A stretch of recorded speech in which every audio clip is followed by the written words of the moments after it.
complet. Redissal, dernier rapporteur à répondre. Voilà, je serai bref parce que le sujet a beaucoup intéressé, mais c'est un sujet quand même qui est beaucoup moins important en volume que ce que ont été mes deux prédécesseurs. Simplement, d'abord pour ce qui concerne la créativité dans les jeux vidéo et la créativité française, elle est très importante. Aujourd'hui, le handicap, c'est l'instabilité à la fois juridique, fiscale et l'aide qui n'est pas toujours adaptée, qui n'est pas compétitive par rapport à ce que font d'autres pays. Et donc, ce que nous voyons, c'est aujourd'hui beaucoup de jeunes créatifs qui sont formés dans nos écoles s'en aller, en particulier à Montréal, pour pouvoir travailler. Et alors que l'activité explose véritablement depuis 10 ans, le nombre de salariés diminue dans notre pays. Donc c'est un vrai paradoxe auquel, évidemment, il va falloir répondre. Alors, Isabelle Attard m'a interrogé sur deux sujets. D'abord concernant les plateformes numériques et la plateforme Amazon, savoir si on devait remettre en cause le taux de TVA. Alors, je ne répondrai pas aujourd'hui à cette question. Je pense que c'est un sujet qui est suffisamment important pour que l'on y travaille de façon beaucoup plus approfondie, parce que on ne peut pas répondre comme ça sur un coup de tête. Je crois que les uns et les autres, nous avons tous la volonté de défendre le livre et de défendre aussi les plateformes qui méritent de l'être.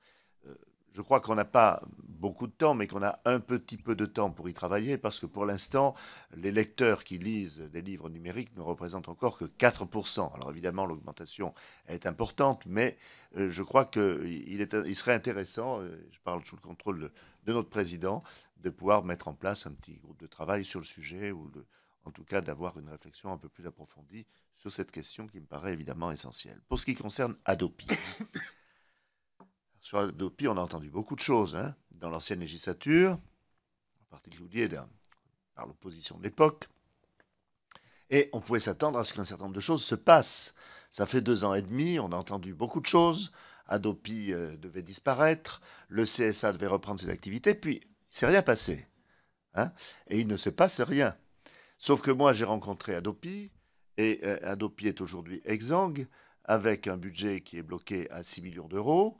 On lui demande évidemment de s'occuper de la riposte graduée. C'est ce qui coûte le plus cher dans le budget d'Adopi, et c'est ce qui marche le moins bien. Mais ça d'ailleurs, que ça marche le moins bien, on en avait déjà beaucoup discuté lors de l'institution d'Adopi. Mais il faut savoir ce qu'on veut faire d'Adopi. Adopi ne fait pas que la riposte graduée. Adopi fait également beaucoup pour favoriser l'offre légale. Et ça, je crois que c'est une mission extrêmement importante et qu'il faut soutenir. Alors la question, et je la pose à la majorité, vous voulez faire quoi d'Adopi ? Si vous continuez en l'état, on va dans le mur. Adopi va dans le mur parce qu'avec son budget, comme on ne peut pas puiser sur les fonds propres indéfiniment, on ira dans le mur et finalement Adopi ne mènera pas du tout les missions qui lui ont été confiées par la loi. Car Adopi ne peut disparaître et être éventuellement remplacé par autre chose qu'à partir du moment où on votera une nouvelle loi. Mais pour l'instant, je n'ai pas entendu des nouvelles fraîches sur le sujet. Merci Redissal. Voilà une excellente question pour notre réunion de commission élargie demain. Je ne sais pas si vous serez le seul à la poser, mais elle pourra être relayée effectivement par des collègues d'autres groupes.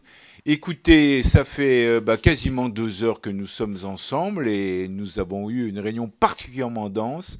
Et vraiment, qu'il me soit permis, en votre nom, en notre nom, de féliciter et de remercier très chaleureusement les 3 rapporteurs et puis évidemment les fonctionnaires parlementaires qui les ont accompagnés dans ce travail approfondi, long travail, mais incontestablement 3 belles contributions à notre réflexion collective.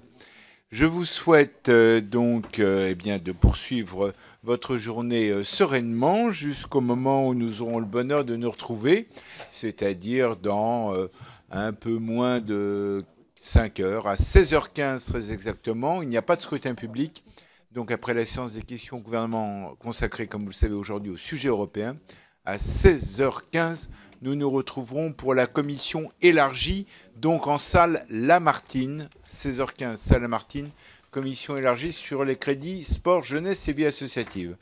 Bonne app en attendant.